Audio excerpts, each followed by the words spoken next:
Anyways, SwissWatchExpo. Today I'm looking at one of my personal favorite Rolex watches. This is the Rolex 31mm Datejust, and this has the scattered diamond bezel.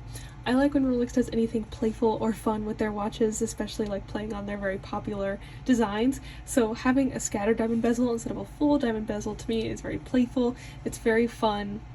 It's very feminine and it's just really, really cute all around.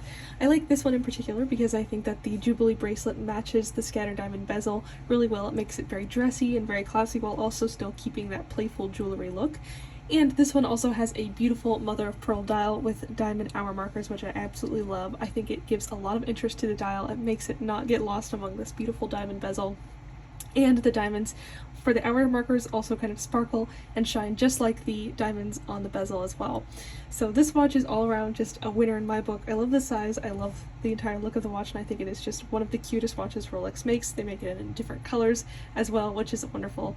So if you've fallen in love with this watch, or if you want to look at the rest of our beautiful scattered diamond bezels, you should look at our entire Rolex collection online right now at SwissWatchExpo.com.